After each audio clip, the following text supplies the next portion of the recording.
Olá, meus amigos.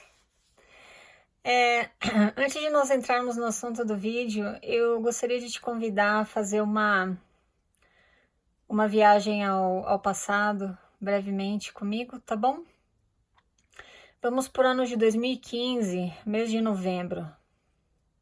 Eu não me lembro que dia foi, mas eu me lembro que algum dia daquele mês, naquele ano, eu estava fazendo algumas coisas no meu quarto e escutando o noticiário na televisão.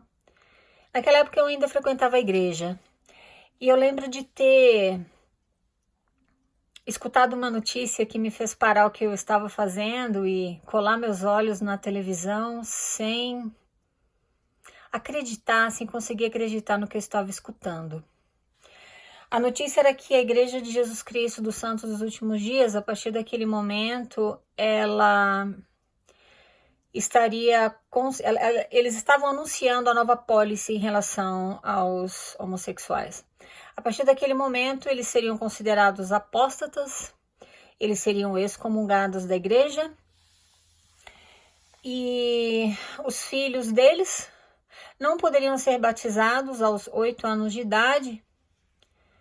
Eles teriam que esperar até os 18 anos para serem batizados, desde que concordassem em cortar o relacionamento deles com os pais, tá?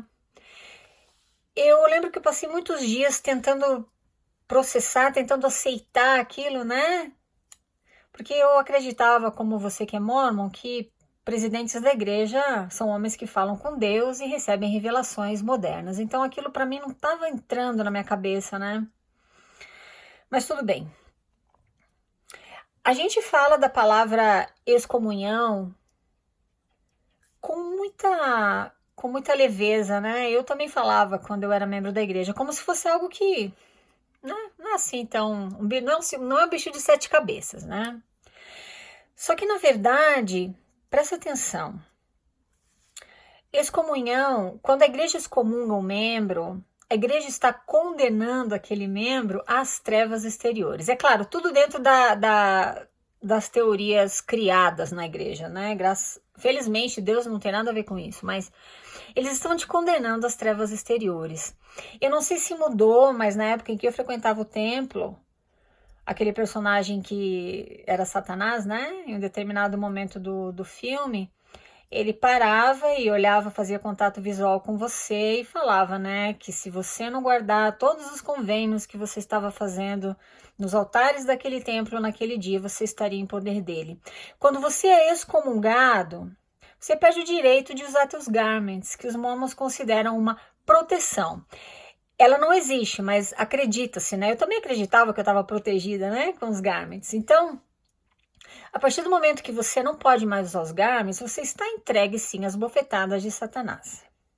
Significa para o membro excomungado que se ele vier a falecer antes de ser rebatizado, porque quando você é excomungado da igreja, você precisa ser batizado de novo e começar do zero, tá? Provavelmente você sabe disso, né? Então, para o membro excomungado, ele tem aquela preocupação.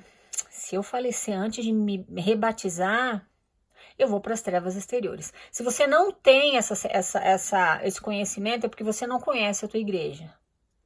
Bom, é claro que você não conhece, porque se você conhecer, muito provavelmente você não vai ficar lá. Então tá.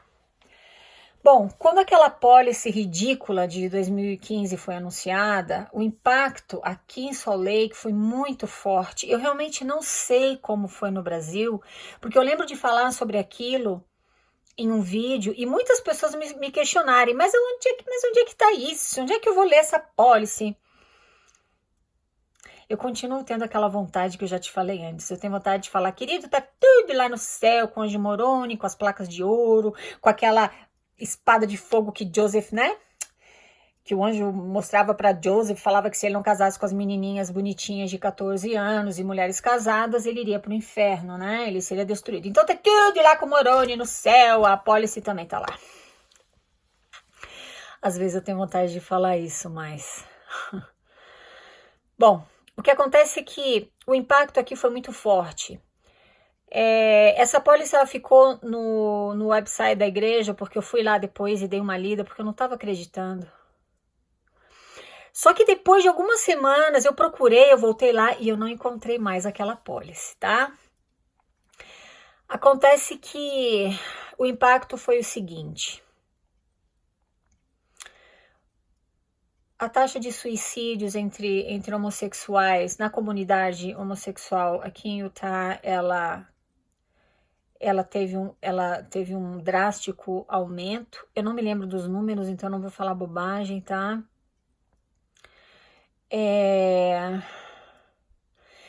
Aquele advogado Mark, eu esqueci o sobrenome dele, que tem o Quit Mormon, né? Que faz a tua resignação de graça através do website quitmormon.com. Se eu não me engano, foi ele que colocou uma mesa lá na Praça do Templo e mais de 5.000 membros da igreja resignaram as suas condições de membros. Ou seja, eles excomungaram a igreja em massa. O impacto foi muito forte, tá? Então, para eles remediarem a situação, eu também já falei isso para você anteriormente. Todd Christofferson, membro do Quórum dos 12, ele tem um irmão que é homossexual. E ele também era membro da igreja, só que ele se afastou e foi viver uma vida normal com um companheiro por muitos anos. E por alguma razão o relacionamento dele acabou e ele voltou para a igreja e adotou o celibato. Ai, tomara que eu fale certo hoje. Adotou celibato. Então, se eu não me engano, ele até escreveu um livro sobre isso. Então, a igreja usa esse exemplo do irmão de Todd Christofferson como um troféu, né? Tá vendo que bonito, né? Ele se arrependeu, agora ele voltou pra igreja, né? Tá tudo bem, agora vai ficar bem ali celibatário, né?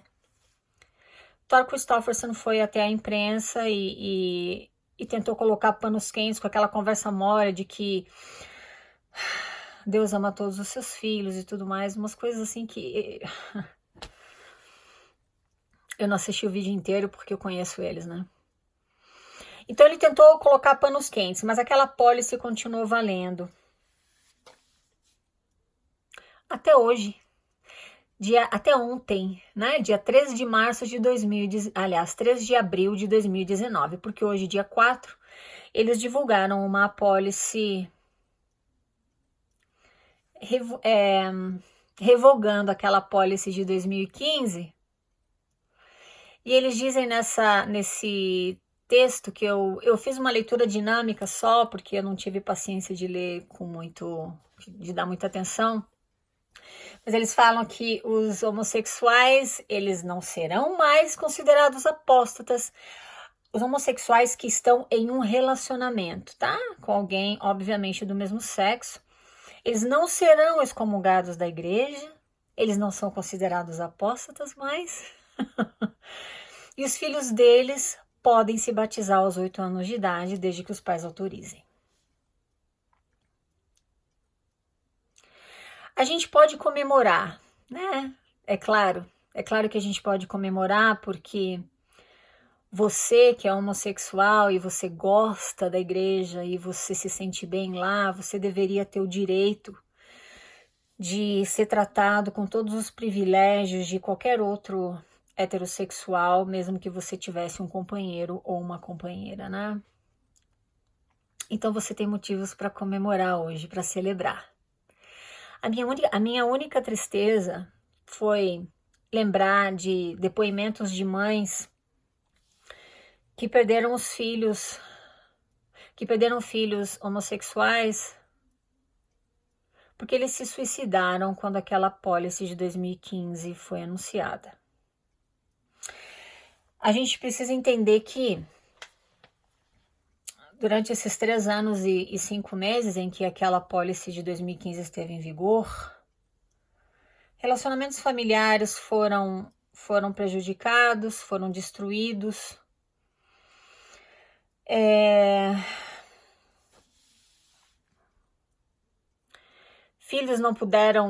Filhos que completaram 8 anos de idade, filhos de casais homossexuais que completaram 8 anos de idade durante esse período não puderam ser batizados. Agora pode.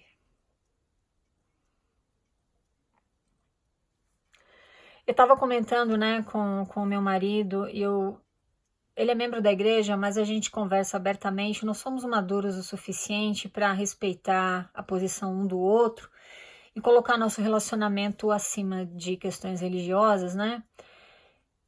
E eu falei para ele, eu falei, que Deus é esse? Que Deus é esse que fala daquela forma tão dura com os filhos homossexuais, causando, sabendo que muitos não vão aguentar, muitos vão se suicidar, porque a vida perde o sentido, né? Se você é hétero, eu tô falando grego com você, e eu entendo.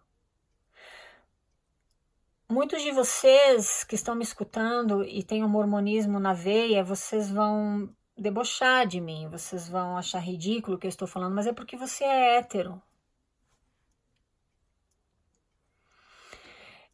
Então eu entendo a tua ignorância, porque eu já estive lá, né, na tua posição.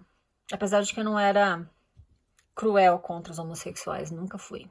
Bom, então eu falei isso com meu marido, né? Eu falei, que Deus é esse, né? Que muda de ideia, que brinca com a vida das pessoas, que brinca com famílias, que a igreja diz ser o centro da sua teologia. Como assim?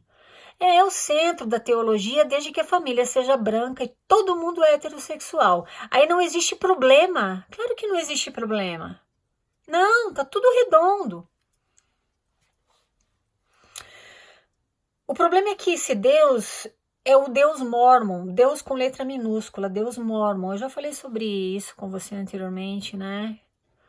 Ele não é o Deus do cristianismo, ele não é um Deus de amor incondicional, ele não é um Deus misericordioso, bondoso e justo. Ele é só justo, ele não é nem misericordioso nem bondoso, de acordo com a teologia mormon, não. Porque para Deus chegar e dar uma revelação dessa, né, para um profeta, falando aquelas coisas horríveis para casais homossexuais, é claro que não faz sentido, né? E agora não vale mais nada. Como é que você... Não vale mais nada aquela apólice, né, de 2015. Como é que você acha que aquelas mães que perderam filhos para o suicídio estão se sentindo agora?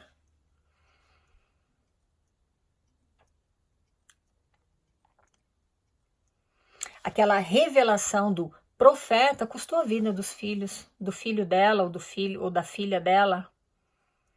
Alguns pais fiéis, né?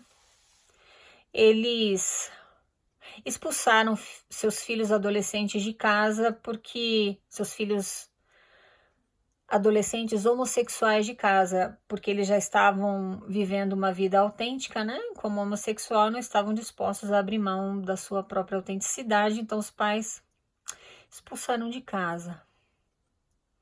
Como é que fica agora? Como é que esses diálogos acontecem?